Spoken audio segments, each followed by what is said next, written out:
মনে করলেন অধ্যাদেশ জারি করবেন, তাহলে নির্বাচন অনুষ্ঠানের ক্ষেত্রে কিছুটা প্রতিবন্ধকতা সৃষ্টি হতে পারে, সেটা বিবেচনায় রাখা দরকার।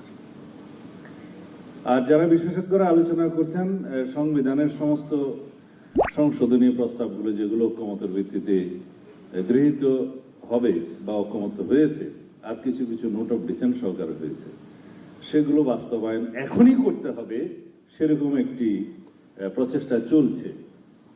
কিন্তু আপনারা যেহেতু আইনজীবী, আপনাদের কাছে প্রশ্ন রাখি, এক দেশে কি 2 সংবিধান থাকতে পারে? তাহলে এখন যে সংবিধান বহাল আছে, এর ভিত্তিতেই তো এই সরকার প্রতিষ্ঠিত হয়েছে, শপথ নিয়েছে। এই সংবিধানের ভিত্তিতেই বাংলাদেশে বিচার বিভাগ পরিচালিত হচ্ছে, প্রশাসন সমস্ত কিছু পরিচালিত হচ্ছে। যদি এই বিধানগুলো যেগুলোতে আমরা ঐক্যমত হয়েছে পরিবর্তনের জন্য, সেটা যদি আজকেই পরিবর্তিত হয়ে গেছে ধরা হয়, তাহলে তো সেটা পরিবর্তিত